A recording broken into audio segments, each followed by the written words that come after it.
Hi there, I'm Mike Gales for Everlast Nutrition, and in this video I want to go over cutting off the ring in boxing for beginners. Now first off, what does cutting off the ring even mean? Well, it's using angles and footwork to keep cutting down the area in which your opponent can freely move, without running into the danger of getting hit by one of your punches. And the overall goal is to limit his mobility and get his back against the ropes, or even better yet, force him into the corner.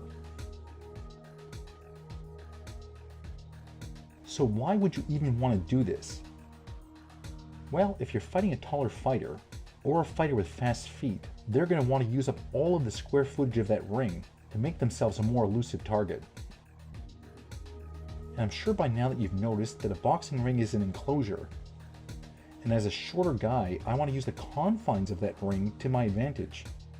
Because when his back is against the ropes, he can no longer step back to be out of range of my punches. And when he's standing there all stationary with his back against the ropes, I can really go to work. And his mobility will be even more limited if I can cut off the ring and force him into a corner. Alright, so that all sounds great to me. So let's take a look and see how we can do that. I know right now there's a bunch of guys yelling at YouTube and saying, well, I would just get in close and force him into the ropes. But just getting in close and following him around, pardon the pun, but it just doesn't cut it. All I end up doing is chasing him.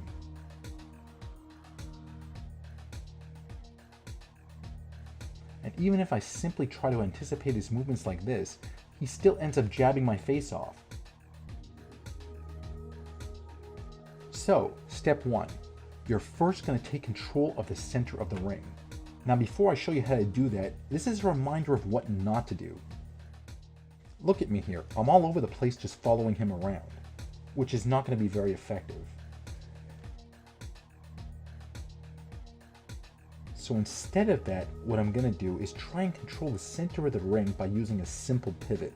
And if you're not sure how to use the boxing pivot, then I'll leave a description in the link below. So instead of chasing him all around, I'm using a pivot to change the angle. All the while I make him feel uncomfortable because his back is never too far from the ropes. So forget about all that wasting of energy, hunting him down and chasing him around. I want to box smart and not hard. And so I'm going to use my higher ring IQ to just use a simple pivoting motion to keep changing the angle to make him feel uncomfortable, which will force him to move.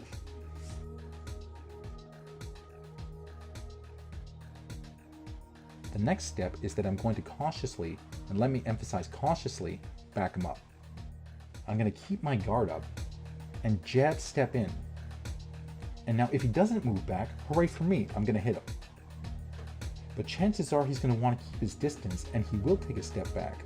And when he does that, I'm going to step forward to occupy that piece of real estate that he was just in, forcing him back and one step closer to the ropes. So when he does step back, I step forward to fill up that void, forcing him back. And once his back touches the ropes, I want to keep him there.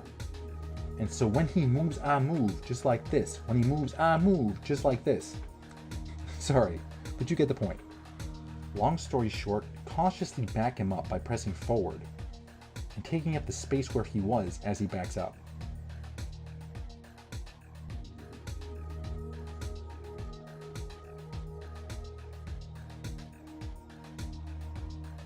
Now that we are using the pivot to not simply follow him around, and we are moving forward to back him up, he's going to feel the pressure of us trying to corner him, and he's going to try to elude us with some lateral movement. So we're going to try to anticipate that movement and cut him off by getting there first.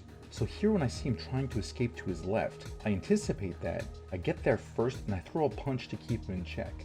And then when he tries to escape to his right, I anticipate that as well, and I step over and throw a punch to keep him in check once more. So basically as I back him up, I anticipate any lateral movement that he's going to use to try and escape, and then I get there first to cut off his escape route. Alright, so to recap, try to take the center of the ring, and then once you're there, remember to use the pivoting motion to keep yourself angled towards him, and then cautiously close the distance to force him to back up. And if he chooses to use lateral movement to escape, then anticipate those movements, get there first, and cut off his escape route. Alright, now let's see if we can put all this together. Don't just chase him, but use that pivot motion to keep the pressure on, and then close the distance to back him up. Even if you don't have the center of the ring, you can still cautiously press forward to back him up. And if he retreats like this in a straight line, then all the better. Close that distance and put him into the corner. And then once he feels himself pressured into that corner, he's going to try and escape. And when he does, you anticipate his movements and then cut off and eliminate his escape route. And remember that your ultimate goal here is to use angles and footwork to cut off that ring, making it seem smaller and smaller, and to eliminate the area in which he can freely move. And now that you have him with his back to the ropes, or even better yet in the corner, his mobility is going to be extremely limited. So make sure you seize that opportunity and put in some good work.